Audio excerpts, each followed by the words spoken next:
திருநெல்வாயில் அறத்துறை என்ற தளத்தில் இருக்கிறோம். இந்த தளம் பார்த்தீங்கன்னா மூவரால் பேடல் பெற்ற தளம். இது கடலூர் மாவட்டத்தில் திட்டவடி வட்டம் பெண்ணாகரம் தூங்கானை மாடம் அப்படிங்கிற ஒரு தளத்துக்கு பக்கத்தில் தான் இந்த தளம் இருக்குது. இப்போ மாசி மக திருவிழா இங்கே நடைபெற இருக்குது. 15ஆம் தேதி கொடியேற்றம் இருக்குது. 16ஆம் தேதி பார்த்தீங்கன்னா மிகச்சிறப்பு வாய்ந்த திருவிழாவான திருஞான சம்பந்தன் முத்துச்சிவிகை பெற்ற விழா இங்கே நடக்க இருக்கு. ஏன் அவருக்கு முத்துச்சிவிகை சுவாமி தரார் அப்படின்னு பார்த்தீங்கன்னா, அங்கே திருஞான சம்பந்தருமான் தலையாத்திரையாக வரும்போது நம்ம பெண்ணாகரம் வரை நடந்து வராரு. அதுக்கு முன்னாடி வரையும் அவங்க தந்தையார் தான் சுமந்துட்டு வந்தாங்க திருஞான சம்பந்தரை. அப்புறம் அவர் முயற்சி நோக்கின் காரணமாக திருஞான சம்பந்தர் தன்னோட பாதம் செய்து நம்மளோட பெண்ணாகரம் வர்றார். பெண்ணாகரத்திலிருந்து மாறன்பாடி நோக்கி வர்றார். அப்படி மாறன்பாடி வரும்போது அங்கேயே இரவு அடியார் குலத்தோடு தங்குறாரு. அங்கேயே தாகம் தீர்த்துட்டு அடியார் அன்னம்பாடிப்பு எடுத்துக்கிட்டு அங்கேயே தங்கிடுறாரு. உடனே நம்ம அறத்துறை ஈசன் அவரை காணணும்னு விருப்பப்படுறாரு, திருவுள்ளம் கொள்றாரு திருஞான சம்பந்தர். அப்படி திருவுள்ளம் கொள்ளும் போது மாறன்பாடி அங்கே இரவு தங்கிடுறாரு. அப்போ பார்த்தீங்கன்னா சேக்கிழார் பெருமான் என்ன குறிப்பிடுறாரு அப்படின்னு, திருஞான சம்பந்தர் பாத தாமரை நொந்தன பைய அப்படின்னு குறிப்பிடுறாரு. திருஞான சம்பந்தர் பாதம் நொந்திடக்கூடாது அப்படிங்கிறதுக்காக நம்ம அறத்துறை ஈசன் கருணை கூறுகிறார். என்ன கருணை செய்கிறார்? அவர் தூக்கிட்டு வரது முத்து சிவிகை. சிவிகைனா பல்லாக்குன்னு சொல்லுவாங்க.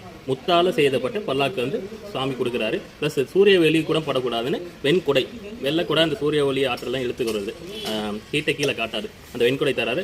ஊதுகருவி திருச்சின்னம் அப்படிங்கிறத 3 அருள்றாரு. அது என்னன்னா திருஞான சம்பந்தர் கனவுல போயிட்டு சொல்லிடுறாரு, இந்த மாதிரி நான் உங்களுக்கு அளிக்கிறேன், முத்துச்சிவி வெண்கொடையும் கொடுக்குறேன், நீங்கள் அதில் ஏற்றுக்கிட்டு வந்துடணும் அப்படின்னு திருஞான சம்பந்தர் கனவுல சுவாமி போய் அருள்றாரு. அதே மாதிரி இங்கே அறத்துறை அந்தனர்னு இருக்கிறாங்க, அந்தனர் கனவுல போயிட்டு தோன்றி சொல்கிறாரு.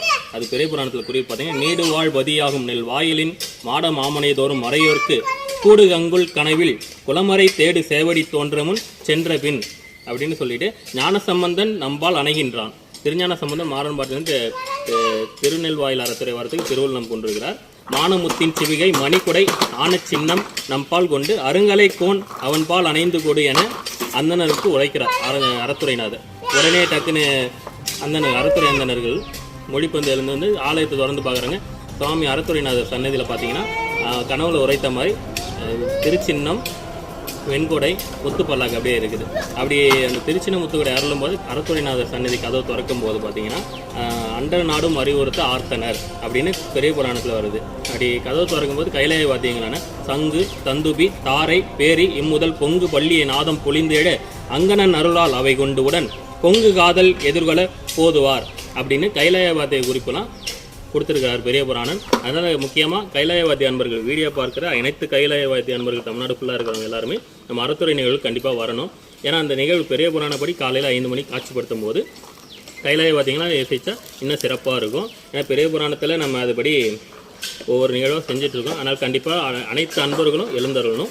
மேலும் அதுபடி கதவு திறந்தோடனே எல்லாம் அருளிருக்காங்க. உடனே அந்தனர்கள் முத்துச்சிவிகை வெண்கொடை எடுத்துகிட்டு திருஞான சம்பந்தர் பார்க்குறது மாறன்பாடி, இங்கேருந்து 3 கிலோமீட்டர் மாறன்பாடி எதிர்நோக்குறாங்க. எதிர்நோக்கும் போது அங்கே திருஞான சம்பந்தர் இருக்கிறார். பார்த்துட்டு எனக்கு இந்த அறத்துறை ஈசன்ட்டு கேட்குறாரு, எனக்கு இந்த நாயனுக்கு இந்த முத்துச்சிவிகை வெண்கொடை இதெல்லாம் எதுக்கு, ஏன் இந்த அப்படின்னு கேட்கும்போது உடனே அறத்துறை ஈசன் என்ன சொல்கிறான்னா, அல்லல் நீர் வயல் சூழும் அறத்துறை வள்ளலார் நாம் அகிழ்ந்து வலிக்கும் அவை கொள்ளலாகும் கொண்டு உயிர்த்தல் செய்வாய் என உள்ளவாறு அருள் செய்ய உணர்ந்த பின் அப்படின்னு பெரிய புராண குறிப்பு இருக்கு.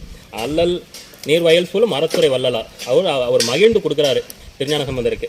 அது உங்களுக்கு கொள்ளலாகும், இது உங்களுக்கு பொருத்தமானது, இதை நீங்கள் ஏற்றுக்கிட்டே ஆகணும் அப்படின்னு சொல்லி அறத்துறை ஈசன் திருஞான சம்பந்தருக்கு சொல்லி அளிக்கிறார். அதனால் நீங்கள் இதை ஏற்றுக்கணும் அப்படின்னு திருஞான சம்பந்தம் அதுக்கப்புறம் தான் அந்த முத்துச்சிவிகையில் ஏறலாரு. ஏன் முத்துச்சிவிகையில் ஏறினோன்னே எந்த ஈசன் எம்பெருமான் அப்படிங்கிற பதிகம் பாராயணம் பண்ணிட்டு முத்துச்சிவிகையிலேருந்து அங்கேருந்து புறப்பட்டு நம்ம திருவட்டத்துறை திருநெல்வாயில் அறத்துறை தளத்துக்கு வராரு. இங்கே 10 நாள் தங்கி இங்கே மாசி திருவிழாவை பார்த்துட்டு தான் அதுக்கப்புறம் அடுத்த தலையேற்ற பொறுப்புறாங்க. அப்படிப்பட்ட வரலாற்று சிறப்பு மிக்க விழா தான் இப்போ தான் பண்ணுறீங்களா?